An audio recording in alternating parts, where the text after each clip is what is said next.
Okay, Success 101. I realized after I looked at your general things, Cornell Notes, that I did a terrible job teaching how to do Cornell Notes. So I do not want you to go back and redo the general things assignment, but I want you to think about it and change your method of using it for your future Cornell Notes taking assignments.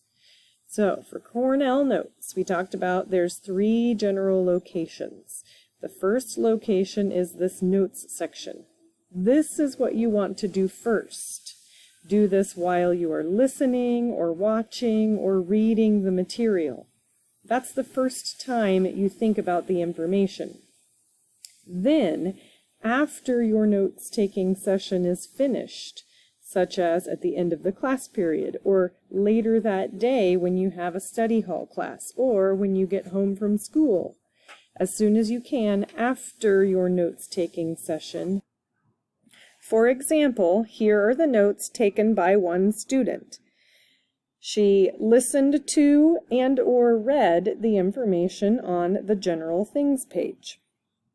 Then, later, she went back and added in her questions.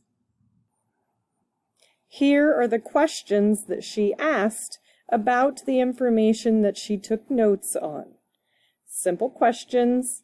I can find the answers right here. Then, later on, when she was done and had time, she wrote a quick summary down at the bottom. So she essentially had 3 times when she thought about and processed the information. 1 time was taking the notes. The 2nd time was writing the questions about the notes. And the 3rd time she thought about and processed the information was in writing the summary over the note-taking session. So I bet you're asking yourself, how can I make this better for week 3 Cornell Notes? What I did was I opened up the Cornell Notes blank template and I clicked Make a Copy, so I have my own copy. And then I went ahead and I plugged in these headings into my blank template. Now I know I'm going to run out of sections. So to insert a new section, you can right-click or on your Chromebook, do a double tap or a 2-finger tap and insert a row below. And you can keep doing that and continue inserting rows so you have more space between your headings. So I can keep adding space as I need space. You're going to turn in 1 Cornell Notes assignment for week 3. And remember, for those of you that like to handwrite, you can handwrite and turn in pictures of your Cornell Notes. So to assist in note-taking, open your 2 pages side by side. Here is my lesson, General English Tips. Here's my document where I'm going to take notes on English lesson general tips. I can read the information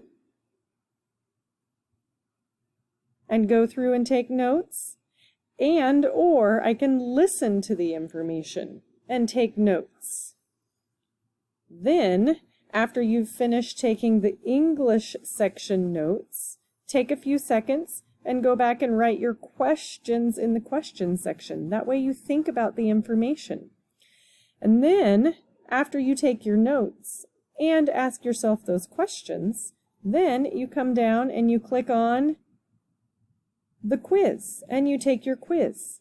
You can take your quiz and have your notes open right next to you so you can use those notes to help you on the quiz. After you finish the quiz, it will give you a green check mark. Back here on this, it will put a green check mark in that you have completed that section, and then you can go to the next section, math lesson, and you repeat that process. Take your math notes, go back and take a few moments to write some questions about your math notes, and then click on the quiz in the math lesson and take that quiz. So do that for each of those sections. Then, once you get done, think about all of that information one last time and write yourself a summary. What did you learn about those sections of the ACT in this summary? How is that going to apply and help you in your future? So to recap one last time, when you're taking Cornell Notes the right way, there are 3 times you think about the information. You think about the information the first time when you take the notes. You think about the information the second time when you go back and write the questions about those notes. And you think about and process the information a third time when you write your summary. This is a tested strategy for note-taking to help you think about and process and use the information. And then finally, you've basically made yourself a study guide so you can use it to study and prepare for any tests. I hope that this has been helpful for you. And don't forget to click Submit and turn in your notes in the Google Classroom.